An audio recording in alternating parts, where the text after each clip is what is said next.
तिर संकट जोन गर्भ नायो, तिर संकट जोन गर्भ नायो, जपयो जिन अर्जन देव गुरु, जपयो जिन अर्जन देव गुरु। वाहिगुरु जी का खालसा, वाहिगुरु जी की फतेह। महाराज की कृपा नाल भाई कल्याणा जी का जो कल प्रसंग श्रवण कर रहे सी, वो राजा जिहड़ा बंटी का है उसको नाल लैके उहदे कुछ अहलकारां नूं कुछ साजो समान नाल महाराज की शरण विच आते हैं। ते जदों असीं दर्शन करते हैं ना कि बंटी के राजे नूं महाराज ने किस तरह बख्शिया, ते जो महाराज का बिरद असीं हुण पंक्तियां पढ़ रहे हैं कि जपियो जिन अर्जन देव गुरु, फिर संकट जोन गर्भ ना आयो। ये प्रतख होंदियां दिसदियां। मंडी का राजा जो महाराज की शरण विच आया है भाई कल्याणा जी का, ते मन विच की तीव्र इच्छा लैके आया है कि उन्हें अपना काल नेड़े होके वेख्या। जदों बेहोश होके गिर गया, काल नेड़े होके वेख्या, ते जदों मौत तो डर लग्या ना जमा तो, ते महाराज की शरण विच आया, क्योंकि महाराज की वडियाई सुनी, घर की वडियाई सुनी भाई कल्याणा जी पासों, ते सोचिया कि उच्च गुरु जड़े ने सच्चे गुरु उन्हां दी शरण विच जावां ते मना अपने आप नूं बख्शवा लवां। जो पाप कर्म कीते ने, जो मैं इस जीवन विच कीता है उसनूं बख्शवा लवां महाराज पास जाके। जदों ऐसी भावना लैके आया है महाराज की शरण विच, ते महाराज उस समय कहते कि दक्षिणी ओंकार की कुछ पंक्तियां का पाठ कर रहे सी। किहड़ी पंक्तियां का? लेख ना मिटई हे सखी जो लिखिया करतार। महाराज ना पंक्तियां का पाठ कर रहे सी कि लेख नहीं मिटते जो करतार ने लिखे होंदे ने। मतलब जो असी अपने कर्म भोगे, जो असी लेख लिखते हाँ वो नहीं मिटते कहने तो भाव। पर मस्कीन जी इहनूं कहते हैं कि परमात्मा वालों तुरदरगाह तो इक्को ही लेख लिखे गए हैं। जदों असी महाराज की कृपा नाल उन्होंने हुक्म विच पहला जन्म लिता, तो महाराज ने साडे धुर संजोग तो लिखता कि मिलना मेल होएगा, वापसी जोत जोत विच समाएगी, ते वो लेख नहीं मिटता। एक अर्थ विचार विच मस्कीन जी ने भी दस्या। पर वो जदों पंक्तियां पढ़ रहे सी कि लेख ना मिटे हे सखी जो लिखिया करतार, ते अगे फिर कह रहे सी करते हथ वडियाइयां पूजो गुर विचार। जदों ऐसी पंक्तियां ने उन्होंने दर्शन किए, मन च सोचिया मना मैं तो की सोच के आया, किहड़ी भावना नाल आया। हुण इत्थे कह रहे हैं कि लेख नहीं मिटने, फिर मेरा की बनेगा। जदों महाराज को नमस्कार की, महाराज के चरणों च बैठे, ते सोचिया महाराज को पुछ लवां कि इन्हां पंक्तियां दे की अर्थ ने। महाराज इस तरह कह रहे हो, ते आप जी दे श्री चरणों में आण दा मैनू की लाभ, जे मैं बख्शिया ही ना जावां, जे मैनू कर्म भोगने ही पए तो मैनू की लाभ मिलेगा महाराज आप जी की शरण में आण दा। फिर सोचिया कि जे पुछदा वां ते किते अदब विच कोई कमी ना हो जाए, महाराज नूं पुछ लवां किते। पहली बारी आया शरण च, नमस्कार करना बनता है, भाव भक्ति नाल बैठना बनता है। पहले ही मैं तर्क करन लग जा, आके बाणी ते पुछण लग जा महाराज कोलों, कहते किते ऐ ना होए कि मेरे अदब विच कोई कमी आ जाए। जदों एवें मन ने सोचिया तो चुप कर गए, पर फिर ज़्यादा देर चुप नहीं रह सके। कहते फिर बोली जा सहजे नाल दंद उपर दंद चक के महाराज को पूछ लिया। जदों महाराज को इस तरह पूछया ना, महाराज ने शब्द के रस विच लीन सी। कहते महाराज ने कोई बहुत बड़ा उपदेश नहीं दिता। महाराज ने कहा लेख भी नहीं मिटते, बख्शिया भी जाते हैं। कहते महाराज कहते कर्म भी भोगी दे ने, पर संकट विच भी नहीं पैदा, संकट निवृत्त हो जाता है। महाराज कहते गुरु की कृपा नाल करुणा नाल जिहड़ा है वो सहज ते कुशलता प्राप्त होती है। तो महाराज ने इस तरह किया तो कहता महाराज दोनों गल्लां किवें होणगीआं? आप जी कहते हो भी कर्म भी नहीं मिटते, कर्म भोगी दे भी ने, ते संकट भी नहीं आता, संकट भी निवृत्त हो जाता है। हुण जे मैं कर्म एवें दे कीते ने कि मेरे ऊपर कोई संकट आवे, तुसीं कह रहे हो कर्म भोगी दे ने, संकट आएगा, फिर संकट आएगा तो संकट निवृत्त किवें हो जाएगा? दो गल्लां किवें होणगीआं? महाराज ने कहा ऐ ते जदों वरतदा है ना, जिस उपर वरतदा है, जिस उपर बख्शिश होती है उसनों पता चलता है। जिहड़ा बाणी नाल जुड़दा है, नाम नाल जुड़दा है, स्वाद वही जानता है। महाराज कहते 2-4 दिन रहो, गुरु नानक दे बन जाओ ते तुहानूं परतक पता चले कि किवें हुंदी है, कला किवें वरतदी है, गुहज रस जिहड़ा तुसीं समझ जाओ। जदों महाराज ने एवें किया ना ते सोचिया कि मेरी बुद्धि छोटी है, मेरी बुद्धि विच गल नहीं आ रही, क्योंकि गुरु साहब ने ना कोई कर्म भगती जाग पई सी, शरधा बोध बाणा है। कहना मेरी बुद्धि छोटी है, मेरी बुद्धि विच समझ विच गल नहीं पै रही, मना गुरु का कहना मन ते गुरु वाला बन जा, गुरु नानक देव जी की शरण विच पै जा। ते फिर महाराज को मिन्नत करके सिक्खी का नाम का दान दिता। जब महाराज ने कहा आखो वाहिगुरु, आखो वाहिगुरु, महाराज को नाम दान दिता, सिक्खी का दान दिता। शामा वेले फिर रहराज साहब जी दीवाना चाह जुड़िया, रात्रि तो गुरु के लंगरां चों लंगर छकदा है। एवें जदों 1-2 दिन बीत गए, शरधा वधदे वधदे पर मन उत्ते कुंडी च अटकिया कि बख्शण किवें होएगा, किवें बख्शिया जावांगा। जदों एवें मन विच विचार करते करते राती सौंदा है ते रात जदों कुछ चिर बीत जाता है तो कहते स्वप्न विच देखदा है कि मैं बहुत वड्डा राजपाल बड़े साल तक हो गया अपना, ते बहुत वड्डा मोह परिवार मेरा हो गया, इन्ने वड्डे परिवार वाला हो के फिर मैं मर गया। जदों मरिया तो देखदा है कि जिहड़ा जन्म है ना वो चंडालां दे घर हो गया, चूड़ियां दे घर। जदों चंडालां दे घर जन्म होया है तो उत्थे भी परिवार बड़ा वड्डा, विआह होया, विआह हो के वो जिहड़े कर्म सी चंडालां वाले करते हुए फिर मर गया। वो भै आ गया मन विच ना, अपने आप को वेख के अवें भी कित्थे मैं राजपाग भोगदा, राज सिंहासन ते बैठदा, कित्थे मैं चंडालां दे घर। जदों मन च बड़ा डर पै आया तो नींद खुल गई, पसीनो पसीन जदों नींद खुली तो अपना गुरु साहब की शरण लै ली। उस समय मन विच कहता महाराज मैं किहड़ी व्यक्ति नाल किहड़ा सपना वेख लिया। फिर अपने आप समझाता है सपना ही सी, सच थोड़ी सी, पर डरिया बड़ा कि एवें भी हो सकता है। जे मेरी कर्मां की गति ऐसी होई मैं चंडालां दे घर भी जा सकदा, किते कोई होनी एवें भी ते नहीं होनी। अरदासां बेनतियां विच कहते मन विच जुड़ जाता है, सोचता है मना गुरु साहब को पूछा। सवेरे कोई मौका नहीं मिलिया, भी कल्ले विच पूछा महाराज को एकांत विच कि मैनूं एवें सपन हो आया है। फिर शिकार ते चढ़ना सी, गुरु साहब को आग्या नहीं सी, शिकार ते गया तो महाराज भी कहते नाल गए।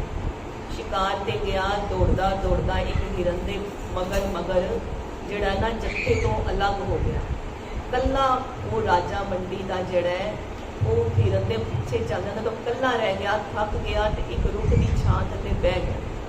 भी कल्ला रह गया मना हुण पिछे मुड़ा। जदों रुख की छां थल्ले बहंदा है तो की है कि सामणों एक 8-10 साल का बच्चा आता है, वो रुख की छां दे अगे जा गई मैदानी इलाका है जिस विच कहते हैं वो चंडाला का सारा पिंड वसदा है। 8-10 साल का बच्चा उस पास आता है तो देखता है कि यह तो मेरा पिता है, मेरा पिता तो मर गया सी, यह मेरा पिता बैठा है इत्थे, कपड़े भी बड़े सोहणे पाए ने।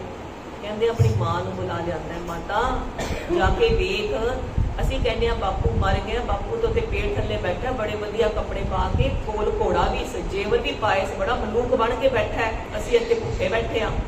जदों घर वाली आई उन्हें वेख्या सियांता है तो मेरा घर वाला है, कहते उहदे मगर पै गई चंडाल जुत्ती नाल, चल घर इत्थे सोहना सज के बैठा है, इन्नियां वस्तुआं कित्थों लैके आए हैं, असी घर भुखे मरदे हाँ। होर कटुंब आ गया वड्डा, पिंड वाले आ गए, सारियां ने जिहड़ा घेरा पा लिता, चल घर। कहते राजे ने बड़ा डराया, मैं राजा बड़ा समझाया पर वो समझण ना, सारे चंडाल जदों इकट्ठे हो गए तो डर डर के कंबण लग गया, मेरा बनेगा की, क्योंकि मन भी सोचता है इत्थे कोई परिवार है जिन्हों राती दिखिया सी सपने विच, परिवार वही है। हुण मन च भै आ रहा ना, उन्नी शक्ति नाल लड़ नहीं पा रहा, क्योंकि मन भै खा रहा। जदों मन कंब जाता है शरीर च ताकत खत्म हो जाती है, मन कंबदा पे कि परिवार रात वाले दा सपने च वेखिया सी, ये तो सच्ची मुच्ची मेरे अगे आ गए परतक। कहते इन्ने नूं गुरु साहब आ जाते हैं, मन में गुरु साहब की फिर शरण लैंदा है, पुकारदा है कि तुसी बचा लो हुण आके ना चंडालां कोलों। ते गुरु साहब आते हैं तो गुरु साहब को चंडाल भी सियाणते हैं, नमस्कार करते हैं, तो व्यथा सुनाते हैं भी ये साडे घर का जी इत्थे बैठा है। तो गुरु साहब कहते चलो इंज करते हैं कि तुहाडे जी नूं मरिया ने 2-4 दिन ही होए ने, 2 दिन पहले तो गया, तुसी इंज करो उन्होंने उसकी कबर जी खोदो, जिहड़े तुसीं दफना ਸੁਣਾਇਆ ਉਹਨੂੰ। ਜੇ ਉਹ ਕਬਰ ਵਿੱਚ ਲੇਟਿਆ ਹੈ ਇਹਦਾ ਮਤਲਬ ਤੁਹਾਨੂੰ ਗਲਤੀ ਲੱਗ ਰਹੀ ਹੈ, ਤੁਸੀਂ ਨਿਰਪਰਾਧ ਬੰਦੇ ਨੂੰ ਫੜ ਲੈਣਾ। ਜੇ ਉਹ ਕਬਰ 'ਚ ਨਹੀਂ ਹੈ ਤੇ ਮੰਨ ਲੈਣਾ ਤੁਹਾਡੇ ਘਰ ਦਾ ਜੀਏ ਤੇ ਨਾਲ ਲੈ ਜਾਣਾ। ਸਾਰਿਆਂ ਨੂੰ ਗੱਲ ਠੀਕ ਲੱਗੀ। ਜਾ ਕੇ ਖੋਦਿਆ ਤੇ ਉਹ ਜਿਹੜਾ ਹੈ ਉੱਥੇ ਉਹਦਾ ਘਰ ਵਾਲਾ ਹੈਗਾ ਸੀ ਕਬਰ ਵਿੱਚ, ਤੇ ਮਹਾਰਾਜ ਉਹਦੀ ਜਾਨ ਛੁਡਾ ਕੇ ਰਾਜੇ ਦੀ ਆਪਣੇ ਨਾਲ ਲਿਆਏ। ਤੇ ਰਾਜਾ ਮਹਾਰਾਜ ਦੇ ਚਰਣੀ ਲੱਗ ਕੇ ਇਕਾਂਤ ਵਿੱਚ ਗੁਰੂ ਸਾਹਿਬ ਕੋਲੋਂ ਪੁੱਛਦਾ ਹੈ, ਮਹਾਰਾਜ ਨੇ ਕੀ ਕੁੰਦਕ ਵਰਤਾਇਆ? ਉਹ ਸੁਪਨੇ ਵਿੱਚ ਮੈਂ ਪਰਿਵਾਰ ਵੇਖਿਆ ਸੀ, ਉਹ ਪਰਿਵਾਰ ਉਹੀ ਸੀ ਤੇ ਤੁਸੀਂ ਮੈਨੂੰ ਸੁਪਨੇ ਵਿੱਚ ਪਹਿਲੇ ਬਚਾਇਆ, ਫਿਰ ਤੁਸੀਂ ਮੈਨੂੰ ਪ੍ਰਤੱਖ ਬਚਾ ਲਿੱਤਾ। ਮਹਾਰਾਜ ਕਹਿੰਦੇ, ਰਾਜਾ ਵਿਵੇਕ ਨਾਲ ਸੋਚ, ਤੇਰੇ ਕਰਮਾਂ ਦੀ ਗਤੀ ਐਸੀ ਸੀ ਕਿ ਤੂੰ ਚੰਡਾਲਾਂ ਦੇ ਘਰ ਜਾਣਾ ਸੀ। ਤੂੰ ਪੁੱਛਿਆ ਸੀ, ਤੈਨੂੰ ਸ਼ੰਕਾ ਸੀ ਕਿਵੇਂ ਗੁਰੂ ਦੀ ਕਿਰਪਾ ਵਰਤਦੀ ਏ ਤੇ ਕਿਵੇਂ ਕਰਮ ਭੋਗੀ ਦੇ ਵੀ ਨੇ ਤੇ ਸੰਕਟ ਵੀ ਨਹੀਂ ਆਉਂਦਾ। ਦੇਖ ਸੁਪਨੇ ਵਿੱਚ ਤੂੰ ਕਰਮ ਭੋਗ ਵੀ ਲਿੱਤੇ ਚੰਡਾਲ ਵਾਲਿਆਂ ਦੇ ਘਰ ਜਾ ਕੇ, ਉਹ ਥੋੜੀ ਹਰਿਆਣੀ ਹੋਈ ਤੈਨੂੰ, ਤੂੰ ਕਿਸਮ ਵਿੱਚ ਗਿਆ ਕਿ ਮੈਂ ਕੀ ਵੇਖਿਆ। ਫਿਰ ਤੂੰ ਪ੍ਰਤੱਖ ਵਿੱਚ ਵੀ ਉਸ ਡਰ ਨੂੰ ਵੇਖਿਆ, ਉਹ ਸਾਰੇ ਚੰਡਾਲਾਂ ਨੂੰ ਪ੍ਰਤੱਖ ਵਿੱਚ ਵੀ ਸਹਿਣ ਕੀਤਾ। ਮਹਾਰਾਜ ਕਹਿੰਦੇ ਭੋਗ ਵੀ ਲਿੱਤਾ, ਸੰਕਟ ਨੇੜੇ ਵੀ ਨਹੀਂ ਆਇਆ। ਉਹ ਸੁਪਨੇ ਆਕੜ ਹੋਇਆ ਨਾ ਹੋਇਆ, ਤੂੰ ਪ੍ਰਤੱਖ ਵਿੱਚ ਵੀ ਵਾਪਸ ਤੈਨੂੰ ਲਿਆਏ। ਤੂੰ ਗੁਰੂ ਦੀ ਸ਼ਰਨ ਲਿੱਤੀ, ਤੂੰ ਪ੍ਰਤੱਖ ਵਿੱਚ ਵੀ ਉਵੇਂ ਹੀ ਵਾਪਸ ਆ ਗਿਆ ਤੇ ਤੇਰੇ ਜਿਹੜੇ ਕਰਮ ਨੇ ਉਹ ਕੱਟ ਦਿੱਤੇ। ਮਤਲਬ ਮਹਾਰਾਜ ਨੇ ਐਵੇਂ ਬਖਸ਼ਿਸ਼ ਨਾਲ ਸਮਝਾਇਆ ਨਾ ਤੇ ਮਹਾਰਾਜ ਦੇ ਚਰਣੀ ਲੱਗ ਗਿਆ। ਕਹਿੰਦਾ ਮਹਾਰਾਜ ਜੋ ਆਪ ਜੀ ਦਾ ਬਿਰਧ ਸੁਣਿਆ ਸੀ ਆਪ ਜੀ ਵੈਸੇ ਹੀ ਹੋ। ਤੇ ਮਹਾਰਾਜ ਨੇ ਫਿਰ ਸਮਝਾਣਾ ਕੀਤਾ ਕਿ ਜਿਹੜੇ ਕਰਮ ਹੁੰਦੇ ਨੇ ਇਹਨਾਂ ਦਾ ਸ਼ੁਰੂਆਤ ਹੁੰਦੀ ਹੈ। ਜਿਸ ਚੀਜ਼ ਦੀ ਸ਼ੁਰੂਆਤ ਹੁੰਦੀ ਆਦ ਹੁੰਦਾ ਉਹਦਾ ਅੰਤ ਵੀ ਹੁੰਦਾ। ਮਹਾਰਾਜ ਕਹਿੰਦੇ ਜਦੋਂ ਪਹਿਲਾ ਜਨਮ ਹੁਕਮ ਵਿੱਚ ਲਿੱਤਾ ਤੇ ਕਰਮ ਕੀਤੇ ਤੇ ਕਰਮਾਂ ਦਾ ਲੇਖਾ ਜੋਖਾ ਪੜਨਾ ਸ਼ੁਰੂ ਹੋ ਗਿਆ। ਜਿਸ ਦੇ ਹੁਕਮ ਨਾਲ ਪਹਿਲਾ ਜਨਮ ਹੋਇਆ ਸੀ ਉਸੇ ਦੇ ਹੁਕਮ ਨਾਲ ਜਿਹੜੇ ਕਰਮ ਨੇ ਉਹ ਮਿਟ ਵੀ ਜਾਂਦੇ ਨੇ। ਕਰਮ ਕਰਮਾਂ ਨਾਲ ਨਹੀਂ ਮਿਟਦੇ, ਗੁਰੂ ਸਾਹਿਬ ਕਹਿੰਦੇ, ਕਿਉਂਕਿ ਮਾਇਆ ਤੋਂ ਨਿਰਲਿਪਤ ਹੋ ਕੇ ਕਰਮ ਕੀਤੇ ਨਹੀਂ ਜਾ ਸਕਦੇ। ਕੋਈ ਐਸਾ ਨਹੀਂ ਹੈ ਜਿਹੜਾ ਨਿਰਲਿਪਤ ਹੋ ਕੇ ਕਰਮ ਕਰ ਲੇ ਤੇ ਜਿਹੜਾ ਸੁੱਖ ਦੁੱਖ ਦੀ ਅਵਸਥਾ ਤੋਂ ਉੱਪਰ ਹੀ ਉੱਠਿਆ ਰਹੇ। ਉਹ ਕਰਮ ਜਿਹੜੇ ਕੱਟੇ ਜਾਂਦੇ ਨੇ ਉਹ ਮਹਾਰਾਜ ਕਹਿੰਦੇ ਕਿਸੇ ਉਪਾਅ ਨਾਲ ਗੁਰੂ ਦੀ ਸ਼ਰਨ ਪੈਣ ਨਾਲ ਕੱਟੇ ਜਾਂਦੇ ਨੇ। ਜਦੋਂ ਮਨ ਉਸ ਅਕਾਲ ਪੁਰਖ ਦੇ ਗੁਣ ਗਾਉਂਦਾ ਹੈ ਜਿਹਦੇ ਹੁਕਮ ਨਾਲ ਉਹ ਆਉਂਦਾ ਹੈ ਜਨਮ ਧਾਰ ਕੇ। ਕਹਿੰਦੇ ਜਦੋਂ ਗੁਣ ਗਾਈਦੇ ਨੇ ਨਾ, ਪਵਿੱਤਰ ਗੁਣ ਗਾਣ ਨਾਲ ਇੰਨੀ ਪਵਿੱਤਰਤਾ ਅੰਦਰ ਹੋ ਜਾਂਦੀ ਹੈ ਕਿ ਉਹ ਜਿਹੜੇ ਪਾਪਾਂ ਦੀ ਮੈਲ ਨੂੰ ਧੋ ਦਿੰਦੀ ਹੈ। ਉਹ ਮੈਲ ਜਦੋਂ ਧੁਰਦੀ ਏ ਤੇ ਪਵਿੱਤਰ ਹੋਇਆ ਬੰਦਾ ਫਿਰ ਜਾ ਕੇ ਸ਼੍ਰੀ ਚਰਨਾਂ ਵਿੱਚ ਹੀ ਜਾ ਕੇ ਸਮਾਉਂਦਾ ਹੈ। ਮਹਾਰਾਜ ਕਹਿੰਦੇ ਪਹਿਲੇ ਜਾਮੇ ਵਿੱਚ ਜਦੋਂ ਮਾਲ ਗੁਰੂ ਨਾਨਕ ਪਾਤਸ਼ਾਹ ਦੇ ਰੂਪ ਵਿੱਚ ਬਾਣੀ ਚੱਲ ਕੇ ਕਹਿੰਦੇ, ਲੋਕਾਂ ਮਤ ਕੋ ਫੱਕੜ ਪਾਏ, ਇਹਨੂੰ ਮਜ਼ਾਕ ਜਾਂ ਮਖੌਲ ਵਿੱਚ ਨਾ ਸਮਝੋ। ਕਿਹਨੂੰ ਨਾ ਸਮਝੋ? ਮਹਾਰਾਜ ਕਹਿੰਦੇ ਨੇ ਕਿ ਤੁਸੀਂ ਸਮਝਦੇ ਹੋ ਕਿ ਅਸੀਂ ਕਹਿੰਦੇ ਹਾਂ ਕਿ ਨਾਮ ਦੀ ਇੱਕ ਚਿੰਗਾਰੀ ਨਾਲ ਸ਼ਰਨ ਪੈਣ ਨਾਲ ਸਾਰੇ ਪਾਪ ਨਸ਼ਟ ਹੋ ਜਾਂਦੇ ਨੇ। ਜੀ ਕਿਵੇਂ ਹੋ ਜਾਂਦੇ ਨੇ ਇੰਨੇ ਪਾਪ ਨਸ਼ਟ? ਬਾਰ-ਬਾਰ ਵਾਹਿਗੁਰੂ ਕਹਿਣ ਨਾਲ, ਸ਼ਰਨ ਪੈਣ ਨਾਲ, ਬਾਰ-ਬਾਰ ਗੁਣ ਗਾਣ ਨਾਲ। ਮਹਾਰਾਜ ਕਹਿੰਦੇ ਲੱਖ ਮੜੀਆਂ ਇੱਕ ਤੇ ਕਰ, ਜੇ ਲੱਖਾਂ ਮਣ ਲੱਕੜ ਇਕੱਠੀ ਕਰ ਲਿੱਤੀ ਜਾਏ ਏਕ ਰਤੀਲੇ ਪਾਏ। ਵੀ ਇੱਕ ਚਿੰਗਾਰੀ ਨਾਲ, ਇੱਕ ਰੱਤੀ ਜਿੰਨੀ ਚਿੰਗਾਰੀ ਨਾਲ ਉਹਨੂੰ ਅੱਗ ਲੱਗ ਜਾਂਦੀ ਤੇ ਸੜ ਜਾਂਦਾ ਹੈ। ਐਵੇਂ ਹੀ ਜਿਹੜੇ ਪਾਪ ਕਰਮ ਨੇ ਕਿੰਨੇ ਹੀ ਜਨਮਾਂ ਦੇ 84 ਲੱਖ ਜਨਮਾਂ ਦੇ ਵੀ ਇਕੱਠੇ ਕੀਤੇ ਹੋਣ, ਇੱਕ ਨਾਮ ਦੀ ਚਿੰਗਾਰੀ, ਇੱਕ ਗੁਰੂ ਸਾਹਿਬ ਦੀ ਸਵੱਲੀ ਨਜ਼ਰ ਜਿਹੜੀ ਹੈ ਉਹਨੂੰ ਖਤਮ ਕਰ ਦਿੰਦੀ ਹੈ। ਇਹਨੂੰ ਐਵੇਂ ਹੀ ਜਾਣੋ ਕਿ ਸਟੋਰ ਵਿੱਚ ਬੜੇ ਦਿਨਾਂ ਦਾ ਹਨੇਰਾ ਸੀ, ਜਾ ਕੇ ਬਲਬ ਜਗਾਇਆ ਤੇ ਉਸੇ ਸਮੇਂ ਹਨੇਰਾ ਚਲਾ ਗਿਆ ਨਾ। ਇਹ ਤੇ ਨਹੀਂ ਵੀ ਜੇ 7 ਦਿਨ ਪਹਿਲੇ ਬਲਬ ਜਗਾਇਆ ਸੀ, 7 ਦਿਨ ਦਾ ਹਨੇਰਾ ਹੈ ਤੇ 7 ਦਿਨ ਬਾਅਦ ਰੋਸ਼ਨੀ ਹੋਏਗੀ, 7 ਦਿਨ ਬਲਬ ਜਗਾਵਾਂਗੇ। ਜਿਸ ਪਲ ਬਲਬ ਜਗਾਇਆ ਉਸੇ ਪਲ ਰੋਸ਼ਨੀ ਹੋ ਗਈ, ਹਨੇਰਾ ਚਲਾ ਗਿਆ। ਜਿਸ ਪਲ ਮਹਾਰਾਜ ਨੇ ਆਪਣੀ ਨਜ਼ਰ ਪਾਈ, ਜਿਸ ਪਲ ਉਹ ਕਰੁਣਾ ਦੇ ਘਰ ਆਏ, ਜਿਸ ਪਲ ਸਾਡਾ ਮਨ ਇੱਕ ਚਿੱਤ ਹੋ ਕੇ ਵਾਹਿਗੁਰੂ ਮੰਤਰ ਨਾਲ ਜੁੜ ਗਿਆ, ਜਿਸ ਪਲ ਸਾਡਾ ਇੱਕ ਮਨ ਇੱਕ ਚਿੱਤ ਹੋ ਕੇ ਗੁਰੂ ਸਾਹਿਬ ਨੇ ਜਿਹੜੀ ਸਿਫਤ ਸਲਾਹ ਹੈ ਉਹਦੇ ਨਾਲ ਜੁੜ ਗਿਆ, ਜਿਹੜੇ ਅਸੀਂ ਕੀਰਤਨ ਕਰਦੇ ਹਾਂ, ਜਿਹੜੀਆਂ ਵਿਚਾਰ ਸੁਣ ਰਹੇ ਹਾਂ, ਸਿਫਤ ਸਲਾਹ ਕਰ ਰਹੇ ਹਾਂ ਮਹਾਰਾਜ ਦੀ, ਜਿਸ ਪਲ ਜੁੜ ਗਏ ਉਸੇ ਪਲ ਚਾਨਣ ਹੋ ਜਾਣਾ। ਉਸੇ ਪਲ ਮਹਾਰਾਜ ਨੇ ਸਾਰੇ ਕਰਮਾਂ ਨੂੰ ਨਾਸ ਕਰਕੇ ਸਾਰਿਆਂ ਨੂੰ, ਸਾਰੇ ਪੰਡਾਂ ਨੂੰ ਅੱਗ ਲਾ ਕੇ ਆਪਣੇ ਨਾਲ ਇੱਕ ਮਿਕ ਕਰ ਲੈਣਾ। ਫਿਰ ਮਹਾਰਾਜ ਨੇ ਉਹ ਅਵਸਥਾ ਬਖਸ਼ ਦੇਣੀ ਹੈ ਜਿੱਥੇ ਮਹਾਰਾਜ ਕਹਿੰਦੇ ਨੇ ਅਬ ਤੋਂ ਜਾਏ ਚੜੇ ਸਿੰਘਾਸਣ ਮਿਲੇ ਹੈ ਸਾਰਨ ਮਾਣੇ। ਐਸੀ ਅਵਸਥਾ ਮਹਾਰਾਜ ਆਪ ਆਪਣੇ ਬਖਸ਼ਿਸ਼ ਸੁਭਾਅ ਨਾਲ ਬਖਸ਼ਦੇ ਨੇ। ਤੇ ਰਾਜਾ ਜਿਹੜਾ ਉਹ ਮੰਡੀ ਦਾ ਉਹ ਬਖਸ਼ੇ ਜਾਣ ਉਪਰੰਤ ਵੀ ਕਈ ਚਿਰ ਤੱਕ ਉਹਦੇ ਵਿੱਚ ਸੇਵਾ ਵਿੱਚ ਲੱਗਿਆ ਗਿਆ। ਦੇਖੋ ਰਾਜੇ ਦੇ ਕਿੰਨੀ ਜਲਦੀ ਕਿਰਪਾ ਹੋਈ। ਸਾਡਾ ਮਨ ਪ੍ਰਸ਼ਨ ਕਰ ਸਕਦਾ ਕਿ ਰਾਜੇ ਦੇ ਜਲਦੀ ਕਿਰਪਾ ਕਰ ਦਿੱਤੀ। ਰਾਜੇ ਦੀ ਕਿਰਪਾ ਕਿਉਂ ਕਰ ਦਿੱਤੀ ਕਿ ਹੁਣ ਮੇਰੇ ਵਰਗਾ शरण विच आए तो मैं सोचा मेरे को उपाय की सी, कोई मेरे को राज भाग सी भोगण को, कोई ऐश्वर्य सी भोगण को, मेरे को कुछ है ही नहीं सी, मेरे को कोई चारा ही नहीं सी बई मैं दुनिया विच की करती है ना। मैं महाराज की शरण विच आई, ਉਹਦੇ ਕੋਲ ਤੇ पूरे राज भाग सी भोगण ਨੂੰ, कई पुश्तां तक से, ਉਹਨੂੰ कोई डर खतरा तो नहीं सी, मैं रोजी रोटी का कोई खतरा है। वो शरण विच आया। जे असीं कल बिरबल का प्रसंग सुनिया, ਉਹਨੂੰ कितनी होमे सी जे मैं कदम पिछे लिखता तो मेरा रोग खत्म हो जाएगा। राजे ने होमे रखी कि मैं जे चरणा में जावांगा तो मेरा रोग खत्म हो जाएगा। जे जाके मैं उस घर विच मत्था टेक के झुक के सेवा करांगा तो मेरा रोग खत्म हो जाएगा। राजे ने परवाह की, ਹੁਣ ਸਾਡਾ ਤੇ ਕੋਈ ਰੋਗ ਹੀ ਨਹੀਂ, ਅਸੀਂ ਕੀ ਸੋਚਾਂਗੇ ਵੀ ਖਤਮ ਹੋ ਜਾਏਗਾ। ਅਸੀਂ ਕੋਈ ਰੋਗ ਸਾਡਾ ਹੈ ਵੀ ਕੋਈ ਤੇ ਚਲਦੀ ਹੈ ਸਾਡੀ, ਜਿਹੜੇ ਨਾਲ ਰੋਗ ਖਤਮ ਹੋ ਜਾਏਗਾ। ਤੇ ਰਾਜੇ ਦੀ ਤੇ ਚਲਦੀ ਹੈ, ਪਰ ਉਹ ਫਿਰ ਵੀ ਆਇਆ ਹੈ ਇਹ ਬਿਨਾਂ ਸੋਚੇ ਕਿ ਵੀ ਬਿਨਾਂ ਇਸ ਗੱਲ ਵੱਲ ਧਿਆਨ ਕੀਤੇ ਕਿ ਮੇਰਾ ਰੋਗ ਖਤਮ ਹੋ ਜਾਏਗਾ। ਮੈਨੂੰ ਸਾਰੇ ਕੀ ਕਹਿਣੇ ਵੀ ਕਿਹੜੇ ਘਰ ਦਾ ਜਾ ਕੇ ਕੁੱਤਾ ਬਣ ਗਿਆ। ਇਸ ਗੱਲ ਦੀ ਉਹਨੇ ਪਰਵਾਹ ਨਹੀਂ ਕੀਤੀ ਨਾ। ਆਪਣੀ ਹੋਂਬੇ ਨੂੰ, ਆਪਣੇ ਐਸ਼ਵਰਯ ਨੂੰ ਇੱਕ ਪਾਸੇ ਰੱਖ ਕੇ ਗੁਰੂ ਸਾਹਿਬ ਦੀ ਸੇਵਾ ਕਰਨ ਆਇਆ ਹੈ।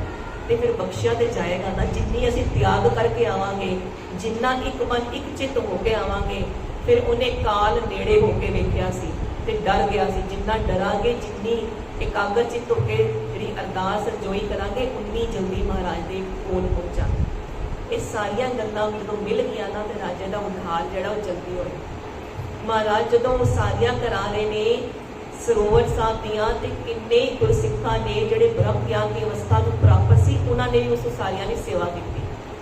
ਐਸੇ ਕਈ ਗੁਰਸਿੱਖ ਨੇ ਜਿਹੜੇ ਬ੍ਰਹਮ ਗਿਆਨ ਦੀ ਅਵਸਥਾ ਨੂੰ ਅਪੜ ਗਏ, ਬਣ ਗਏ ਬ੍ਰਹਮ ਗਿਆਨੀ, ਤੇ ਕਈ ਬ੍ਰਹਮ ਗਿਆਨੀ ਹੁੰਦੇ ਹੋਏ ਵੀ, ਦਾਤਾ ਹੁੰਦੇ ਹੋਏ ਵੀ ਮਹਾਰਾਜ ਦੇ ਚਰਨਾਂ ਵਿੱਚ ਬੈਠ ਕੇ ਸੇਵਾ ਕਰਦੇ ਨੇ, ਟੋਕਰੀ ਢੋਂਦੇ ਨੇ, ਜੈਸੇ ਬਾਬਾ ਬੁੱਢਾ ਸਾਹਿਬ ਜੀ ਤੇ ਜੈਸੇ ਭਾਈ ਭਗਤੂ ਜੀ। ਭਾਈ ਭਗਤੂ ਜੀ ਕੌਣ ਨੇ? ਜਦੋਂ ਮਹਾਰਾਜ ਕੋਲ ਆਉਂਦੇ ਨੇ ਆਪਣੀ ਮਾਤਾ ਜੀ ਨੂੰ ਲੈ ਕੇ ਸੇਵਾ ਵਿੱਚ ਹਾਜ਼ਰ ਹੁੰਦੇ ਨੇ ਨਾ, ਤੇ ਗੁਰੂ ਅਰਜਨ ਦੇਵ ਪਾਤਸ਼ਾਹ ਭਾਈ ਭਗਤੂ ਜੀ ਨੂੰ ਬੜਾ ਚਿਰ ਆਪਣੇ ਕੋਲ ਰੱਖਦੇ ਨੇ, ਵਾਪਸ ਨਹੀਂ ਭੇਜਦੇ। ਕਿਉਂ? ਕਿਉਂਕਿ ਚੰਗੇ ਬੰਦੇ ਕਹਿੰਦੇ ਸਾਰਿਆਂ ਨੂੰ ਚੰਗੇ ਲੱਗਦੇ ਨੇ। ਭਾਈ ਭਗਤੂ ਜੀ ਇੰਨੇ ਚੰਗੇ ਨੇ ਕਿ ਮਹਾਰਾਜ ਨੂੰ ਵੀ ਚੰਗੇ ਲੱਗਦੇ ਨੇ। ਭਾਈ ਭਗਤੂ ਜੀ ਮਹਾਰਾਜ ਦੇ ਆਪਣੇ ਪਿਤਾ ਧੰਨ ਗੁਰੂ ਰਾਮਦਾਸ ਜੀ ਦਾ ਜਨਮ ਲਿੱਤਾ ਸੀ, ਤੇ ਉਹ ਜਦੋਂ ਸੇਵਾ 'ਚ ਆਉਂਦੇ ਨੇ ਤੇ ਉਹ ਬ੍ਰਹਮ ਗਿਆਨ ਦੀ ਅਵਸਥਾ ਵਿੱਚ ਹੁੰਦੇ ਹੋਏ, ਉਹਨਾਂ ਅੰਦਰ ਕਿੰਨੀਆਂ ਹੀ ਵਿਧੀਆਂ ਸਿੱਧੀਆਂ ਦੇ ਮਾਲਕ ਹੁੰਦੇ ਹੋਏ, ਸੰਗਤ ਦੇ ਜਿਹੜੇ ਨਿਕਟਵਰਤੀ ਹੁੰਦੇ ਨਾ ਸਾਥੀ, ਉਹਨਾਂ ਨੂੰ ਵੀ ਨਹੀਂ ਜਾਣਨ ਦਿੱਤਾ ਕਿ ਮੇਰੇ ਕੋਲ ਕਿੰਨੀਆਂ ਕਲਾਵਾਂ ਨੇ। ਤੇ ਮਹਾਰਾਜ ਦੇ ਚਰਨਾਂ ਦੇ ਸੇਵਕ ਬਣ ਕੇ, ਭੋਰਾ ਬਣ ਕੇ ਉਹਤੇ ਸੇਵਾ ਕਰਦੇ ਨੇ। ਤੇ ਭਾਈ ਭਗਤੂ ਜੀ ਕਿਸ ਤਰ੍ਹਾਂ ਜਨਮ ਲਿੱਤਾ ਤੇ ਕੈਸੀ ਸੇਵਾ ਕਰਦੇ ਨੇ, ਕੈਸੀਆਂ ਕਲਾ ਸੀ ਉਹਨਾਂ ਪਾਸ। ਮਹਾਰਾਜ ਕਿਰਪਾ ਕਰਨ, ਸਮੇਂ ਦੀ ਸਮਾਪਤੀ ਹੈ। ਅਸੀਂ ਕੱਲ੍ਹ ਸ਼ਰਵਣ ਕਰਾਂਗੇ। ਮਹਾਰਾਜ ਦਾ ਜੋ ਬਿਰਧ ਹੈ ਉਹਨੂੰ ਆਪਣੇ ਚਿੱਤ ਵਿੱਚ ਵਸਾ ਲਈਏ ਕਿ ਇਹ ਦਰ ਛੋੜ ਕੇ ਅਸੀਂ ਜਾਣਾ ਹੀ ਨਹੀਂ ਕਿਸੇ ਦਰ।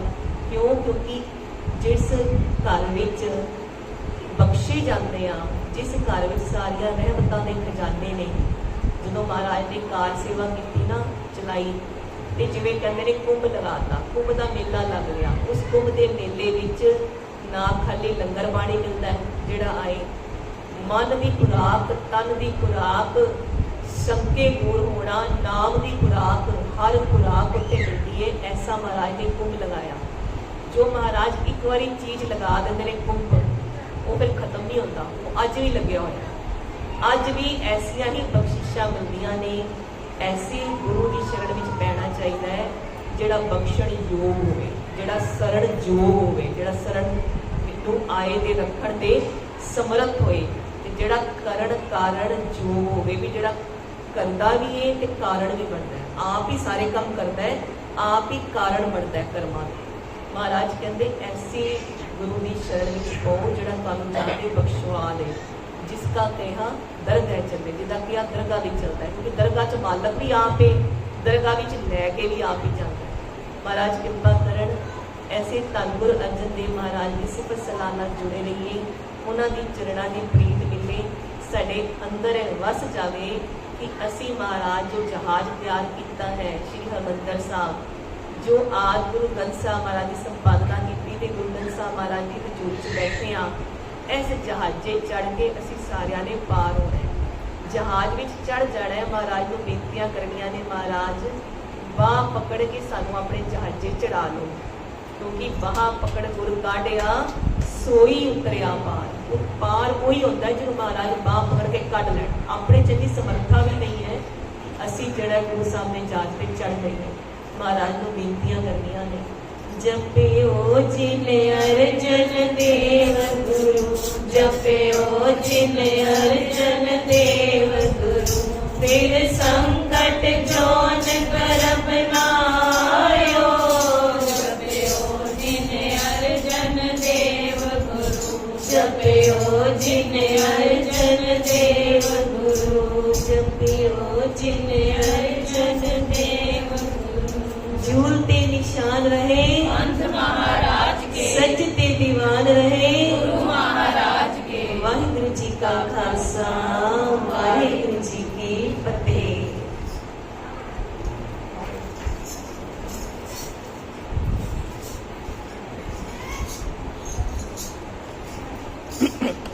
राम गली महला की